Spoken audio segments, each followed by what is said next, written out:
Olá, hoje eu vou estar apresentando sobre o Aipo, Apium graviolens. O docente é o professor Leonardo e os discentes somos eu, Débora, e o Cálito. Qual que é o histórico que a gente tem acesso do Aipo? Em latim, o Aipo ele era denominado Apium ou sedano, que originou o termo do salsão. O nome dessa espécie significa cheiro forte, que vem de graves, que tem um significado de forte ou pesado, e olens, que tem relação com o odor. Provavelmente na época que ele foi descoberto, ele era uma hortaliça, né, selvagem com um odor muito característico. Na Roma Antiga, ele servia como decoração de mesas junto com rosas e lírios, mas também ele era usado como alimento desde os primórdios. O nome de Apium traduz a forma latina de água em celta, que é apom, referindo-se ao habitat natural deste gênero de planta. Em média, existem cerca de 20 espécies silvestres que podem ser encontradas na Europa, na Ásia, na América e em alguns lugares da Antártida também. Suas origens, elas provavelmente remontam às áreas do Mediterrâneo e no norte da África também, já que o que se acredita é que ela era uma variedade rudimentar de espécies de aipo e ela foi encontrada na tumba do rei Tut. E ela é uma planta parecida, ela é muito citada, muitas vezes citada nos mitos e histórias do Mediterrâneo. Quando foi aberta a tumba do rei Tut, foi encontrado o aipo, né, junto com lírios e rosas. Ela é uma planta que agora ela é cultivada em todo o planeta e faz parte de todas as cozinhas da América, na Irlanda, no Japão e na Austrália, que são os lugares onde ela é mais consumida. Como foi dito anteriormente, ela é conhecida no Mediterrâneo há milênios e ela foi mencionada por Homero em suas aventuras e considerada sagrado na Grécia clássica, tendo sido utilizado pelos vencedores de jogos, como as folhas de louro que eles usam na cabeça, aquelas coroas. Os romanos valorizavam o aipo por razões culinárias, apesar de ter uma superstição muito grande que envolvia a planta, que ela trazia má sorte em certas ocasiões. As cultivares. Na antiguidade, os povos do Mediterrâneo conheciam o aipo selvagem como pioneiro e deu origem a diversos outros tipos de aipo, os que conhecemos hoje em dia, que, por exemplo, é o aipo branco, esse primeiro da imagem, o aipo tronchudo, que é o segundo, que ele é mais grosso, talo, o aipo gigante, que ele vai ser falado nos próximos slides as características desse aipo gigante, por que ele é chamado assim, e o aipo rabano, que também é consumida a parte de raiz dele. Comparada com todas as formas selvagens e o tipo usado pelos romanos, as espécies plantadas atualmente são desprovidas de amargor. Então, no passado, quando eles eram selvagens, eram cultivares, né, que tinham um sabor característico de um amargor muito forte e um odor também, antes de ser melhorado. O gigante de Páscoa, ele possui aproximadamente 30 centímetros de altura, ele tem as folhagens escuras e os caules são tenros. E por se tratar de uma cultivar que o pecilo ele é pouco desenvolvido, torna-se necessário promover o estilamento da planta. O cheio dourado é outro tipo de aipo, outra cultivar de aipo, que é uma planta que tem em média 35 centímetros. Então aí já aumentou, né, o tamanho dessa cultivar. Ele recebeu esse nome em função da sua folhagem, que ela é intensa e tem coloração verde amarelada. Não encontrei imagens, tá ok? Que é um pouco complicado encontrar imagens de aipo, porque eles não são tão difundidos no Brasil como eles são difundidos em outras áreas do planeta.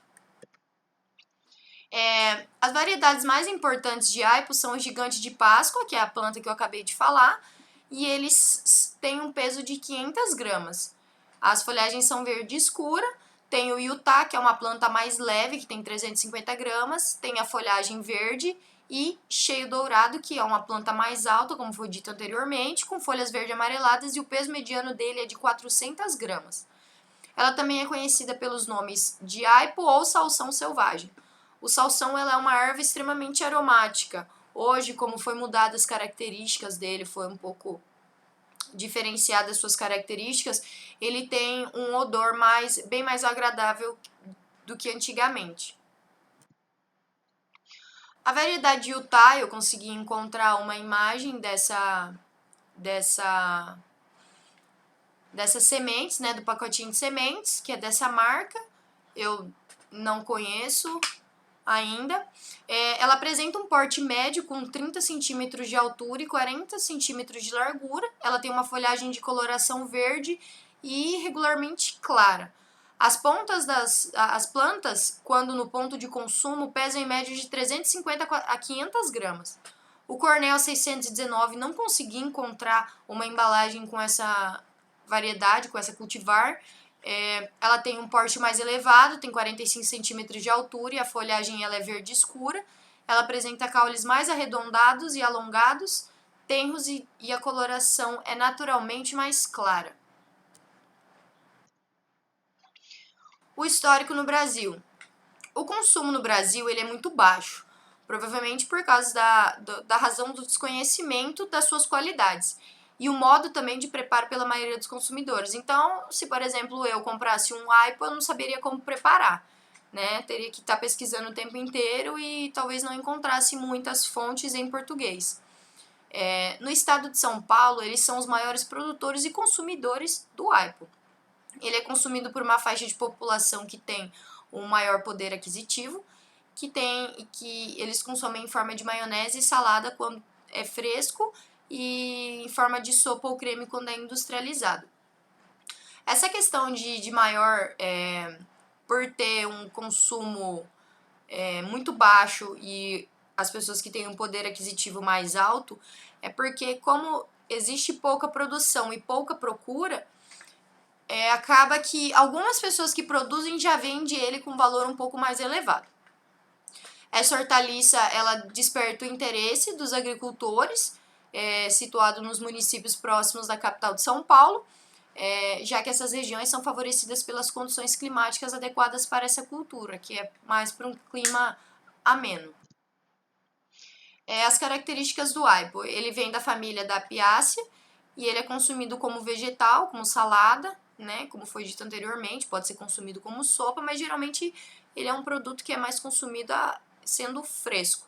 Ele pode ser encontrado em todo o planeta e é parte integrante de certas cozinhas. Ele também é conhecido como salsão e é muito cultivada em volta do Brasil, mas logo no Brasil a gente tem pouca variedade dessa cultura. Ela é uma planta herbácea ereta, bienal, aromática, de 30 a 100 centímetros em média de comprimento, com talos esverdeados e estriados. As folhas são pinnadas ou bipinnadas, compostas por folíolos romboides e sustentada por pecíolos, que são os talinhos estriados que é o que é mais consumido. Eles são longos, eretos e espessos em algumas cultivares, e a disposição dele é alternada. Ele tem uma coloração que varia do branco, amarelo e o verde. A inflorescência do aipo ela é muito parecida com a da própria salsinha. Né? Ele tem umas flores pequenas, elas têm um formato de estrela, pecioladas ou sésseis, o fruto quase esférico, as raízes podem ser tuberosas ou comuns, dependendo da variedade, e vai ser essa variedade que vai distinguir se vai ser consumida a parte da raiz tuberosa ou em maior parte o talo. Ela, quando selvagem, é fusiforme e quando ela é cultivada, ela é carnuda, redonda e tuberosa. As inflorescências são terminais, são sésseis, do tipo umbela, com pedúnculo curto e carregada de numerosas e pequenas flores brancas esverdeadas. Aqui tem uma sementinha do aipo que é vendida no mercado, inclusive. Ele é uma planta interessante para ser cultivada em casa, porque você pode comprar na internet, né, as sementes e trazer para sua cidade. Aqui no Mato Grosso eu acredito que seja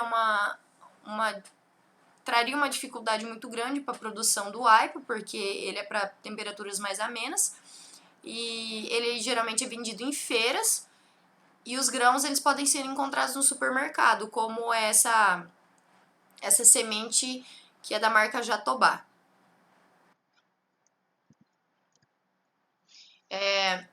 Ele pode ser comprado em maços ou soltos por unidade. E para você saber se o aipo ele tá numa característica, tem uma qualidade boa, você tem que avaliar primeiramente a cor dele. As folhas têm que ser mais abertas e ter um verde mais forte e brilhante nas folhas. Quando o salsão está seco, ele é pesado. E em relação ao seu volume, se ele estiver muito leve, ele está murcho. Se não, ele está na qualidade boa ainda, né? Os talinhos dele tem que ser de uma cor mais clara, dependendo também da cultivar. Ele é um tempero extremamente valorizado na indústria de sopas prontas em pó e as suas sementes também são usadas há muito tempo como condimentos e também para a produção de óleos essenciais para aromaterapia e fitoterapia com diversas propriedades. Aqui tem a imagem de uma receita. Ele é adaptado a condições de outono e inverno. Ele tem uma faixa ideal de temperatura entre 15 e 20 graus Celsius. Então, aqui no Mato Grosso seria uma situação meio complicada de tá tendo a produção dele, né? Temperaturas elevadas elas reduzem o ciclo vegetativo e as temperaturas abaixo de 12 graus por um período superior a 5 dias diminuem o seu crescimento, podendo induzir o florescimento e assim vai causar o prejuízo comercial. Ele é de clima mediterrâneo, subtropical, temperado e tropical, mas a produção dele melhora entre 15 e 20 graus. É bastante cultivado em locais de clima temperado. A altura dele vai ser de 30 a 60 centímetros, em média, de altura. Em relação à questão medicinal, ele é muito contemplado pelas características boas que ele vem trazendo nos estudos que já foram feitos. Ele é indicado para afecções urinárias como cistites, uretrites, artrite, reumatismo, icterícia, hepatite, esteatose hepática, desordens menstruais, amenorreia, flatulência, hipertensão e também a fadiga. As propriedades medicinais, ele tem como diurético, depurativo, desintoxicante, antioxidante, emenagoga, estimulante, expectorante, febrifuga, tônica. E as partes que são mais utilizadas para você ter para você seguir esse lado mais medicinal dele, todas as partes dele são comestíveis, então acaba sendo que você não vai deixar nenhuma parte ser jogada fora, né? As folhas, as raízes, as sementes. Ele é um tônico nervoso. Por quê? Porque ele acalma os nervos pelo teor, porque ele tem um alto teor de cálcio. Quais são os benefícios que o aipo traz? O que ele traz para você? Ele é muito rico em potássio, é um importante mineral para o funcionamento do organismo e excelente fonte de vitamina A e cálcio, além de ser um tradicional remédio para pressão alta, inclusive. Em 100 gramas de aipo, a gente pode encontrar 26 gramas de proteína, 52 gramas de carboidrato, 38 gramas de gordura e 12 quilocalorias.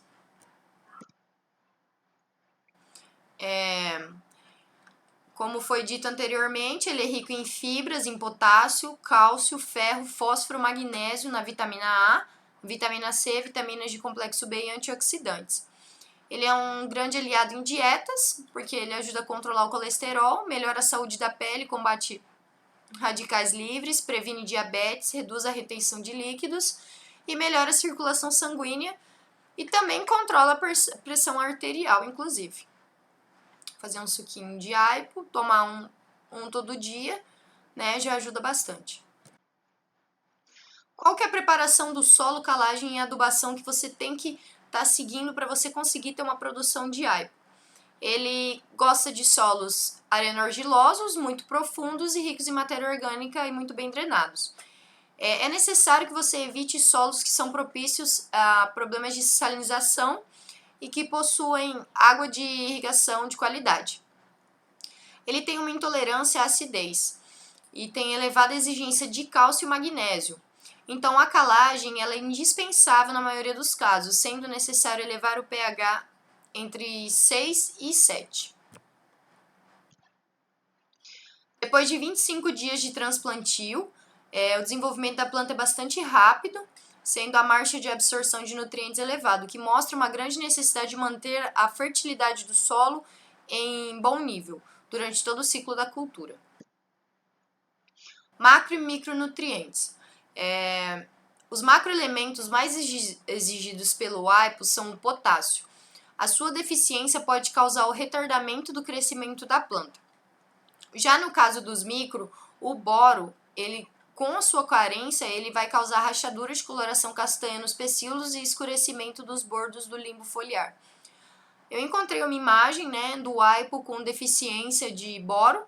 Aqui embaixo, do lado esquerdo, é possível visualizar a deficiência de boro, e do lado direito já é um aipo que está saudável e não tem carência do boro, né? E isso também pode ser confundido com algum tipo de doença que possa vir acarretar a atacar a sua cultura, né? Pode haver uma confusão, então tem que avaliar sempre essa questão de solo, né? Fazer análise. E também pode ser porta de entrada para pragas e doenças. A luz e a rega. Ele tem que ser cultivado sobre o sol pleno ou meia sombra. A rega deve ser frequente e tem que manter o solo úmido, mas nunca encharcado, porque também acarreta facilita, né, a entrada de doenças ou patógenos que possam vir a causar alguma situação ruim na cultura, né? A depender das dicas de como plantar salsão no que diz respeito às condições de solo, clima e rega, se forem as mais adequadas possíveis, você já pode colher a erva em torno de 4 meses após o seu plantio. As pragas que mais atacam essa cultura são destacadas os ácaros, o minador das folhas e o pulgão. Aqui, como dá para visualizar embaixo, eu peguei a imagem do ácaro, do pulgão e do minador da folha, que é esse do meio aqui, e o que ela causa na folha da planta. Esse último, que é o pulgão, ele vai causar, pode ser que seja a pior praga da cultura do aipo. Porque além de causar um dano direto à planta, ele também é transmissor do vírus do mosaico do aipo.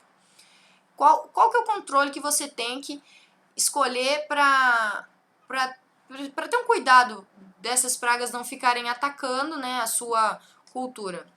Você tem que manter a cultura no limpo até 30 dias pelo menos e a irrigação por aspersão, visto que o uso de inseticidas reduz a população de inimigos naturais, além de serem muito poucos os registrados para essa cultura. As doenças. As principais doenças que a gente tem no aipo são as comuns das apiáceas, umbelíferas em geral, e dentre elas as doenças de folhas se destacam muito mais. Por exemplo, causada por septória, alternária, a cercóspora, que são facilmente controladas com aplicação alternada de fungicidas. Outras moléstias causadas por Fusarium, Rhizoctonia e Rhizoctonia alba, Sclerotinia, Sclerodium e os nematóides, principalmente do gênero Meloidogene. São menos frequentes, porém, em áreas onde se realiza cultivos sucessivos, pode ocorrer com maior intensidade, sendo aconselhável o uso de rotação de culturas. Aqui a gente vai ter uma imagem da septória, da alternária e da esclerotínia. Não é tão fácil encontrar imagens dessas doenças atacando o aipo em si, né? Então, exige um cuidado maior para você não ter o ataque dessas doenças e nem das pragas. Então, tem que estar fazendo um manejo adequado para a cultura o tempo inteiro, para você não correr o risco de ter perdas. Essas foram as referências bibliográficas. É isso, obrigada. Bom, eu me chamo Caliton, meu grupo é composto por eu e Débora. Eu vou estar apresentando referente à cultura da alcelga, da matéria do professor Leonardo Duval, de Oleocultura. Bom, a alcelga, como é conhecido o nome científico, Beta vulgare van Sickler, esse é o nome, se não me engano, ela, ela é conhecida com o nome popular de beterraba branca ou acelga portuguesa. A alcelga ela é da família da beterraba, por isso também o nome popular beterraba branca. A alcelga, ela é uma hortaliça de talos longos, firmes. As suas folhas podem ser opacas, como vocês podem ver na imagem, com essa aparência meio enrugada, ou brilhantes com coloração verde ou avermelhadas, mas também tem a amarela e outras cores que eu vou estar apresentando mais para frente.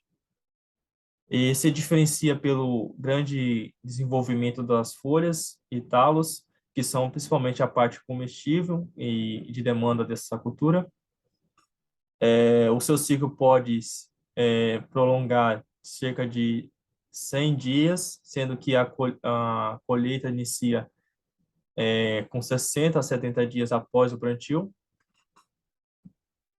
Bom, em questão de fatos, relatos históricos, tanto pelos gregos, egípcios e romanos já cultivavam a alcelga desde a antiguidade, principalmente para alimentação humana, mas também para alimentação dos animais.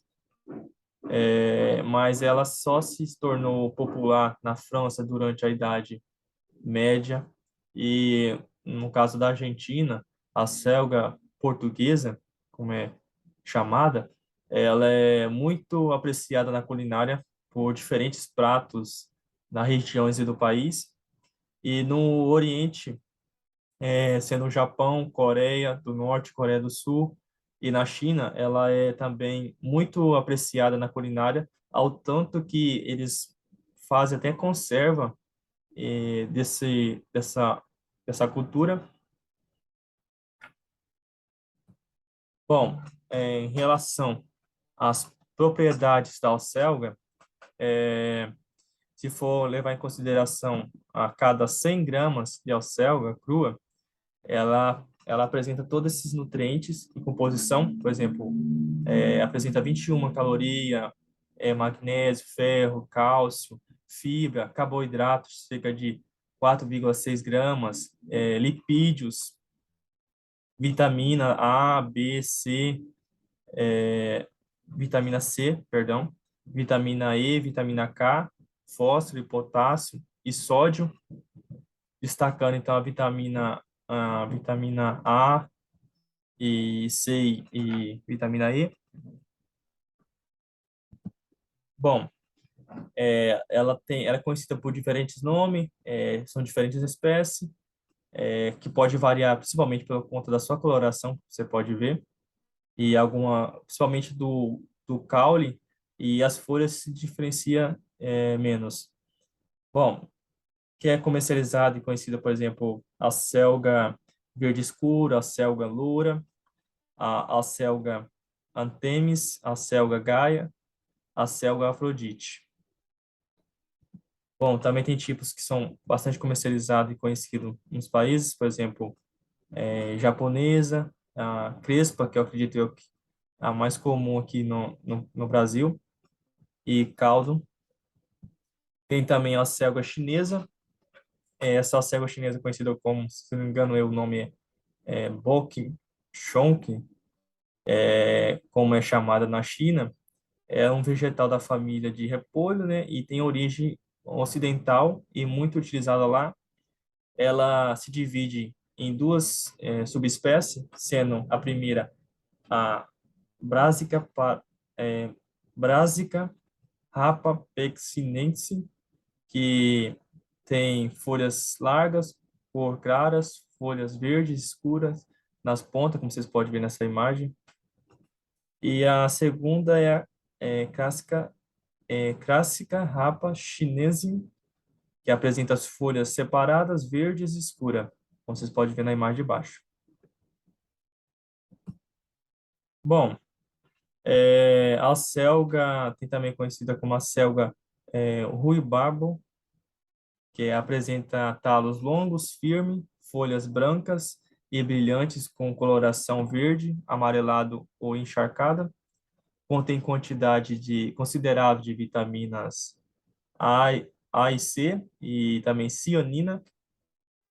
As suas cores e brilhos, tamanho das folhas fazem que sejam simultaneamente comestíveis ou ornamentais, por exemplo, utilizado para decoração de saladas e diferentes pratos, né, por conta da sua coloração.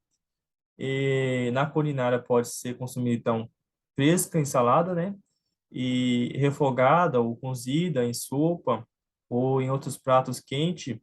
E também ela é preparada em, por exemplo, conjunto com outras hortaliças, legumes, por exemplo, espinafre. Bom, em geral, então, a alcelga, ela apresenta grandes folhas com formas oval ou redonda, com talos longos, firme e largo. As suas folhas cuja a cor varia conforme a espécie, podendo ser então brilhante e apresenta em geral, uma coloração verde ou avermelhado em diferentes tonalidades. E como vocês podem perceber aqui na imagem abaixo, e um que se destaca também são os talos. Os talos, nervura, que pode ser de cor branca, rósea, amarelada, vermelha, verde, violeta, até mesmo laranjada. Você pode ver aqui.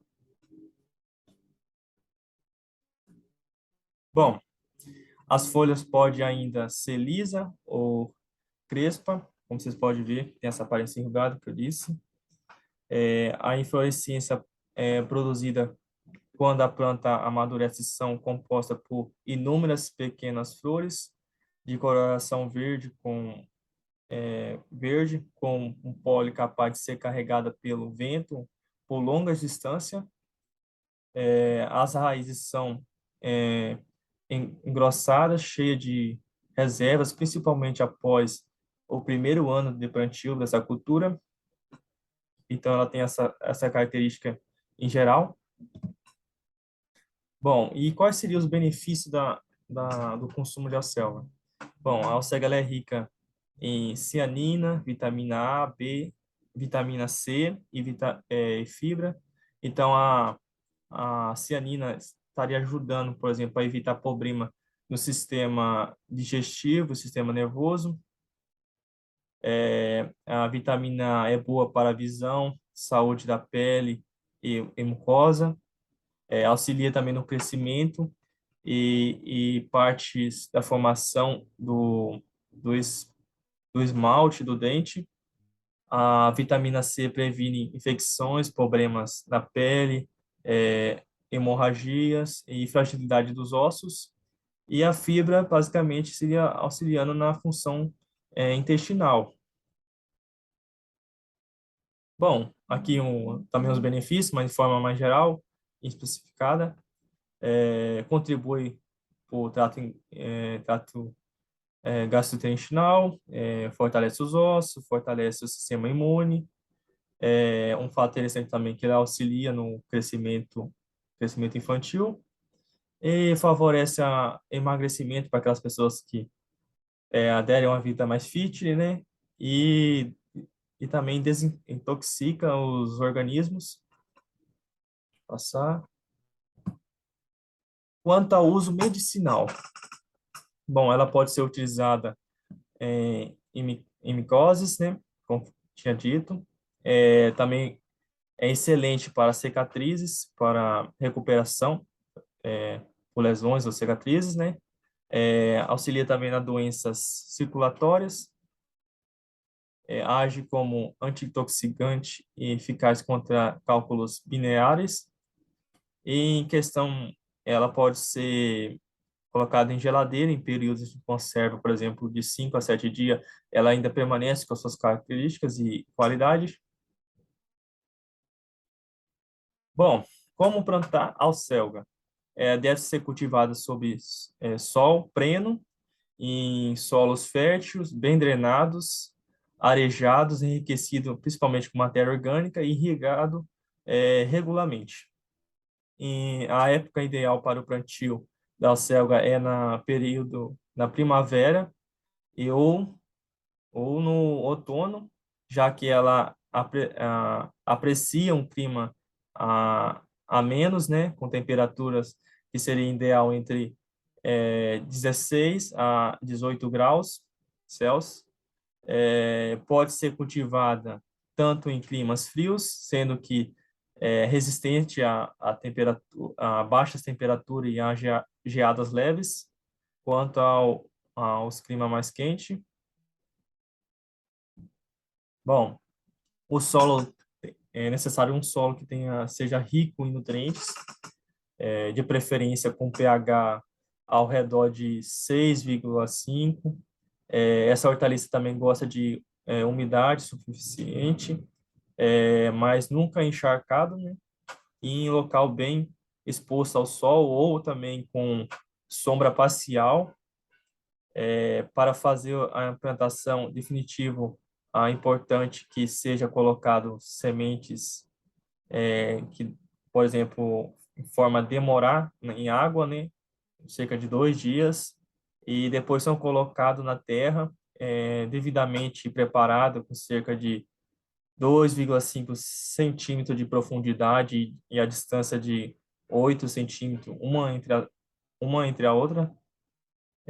A alcelga também necessita de um espaçamento suficiente para de seu desenvolvimento, somente na parte radicular e parte aérea, né? Mas pelo que deve se existir uma distância entre fileiras de cerca de 45 centímetros.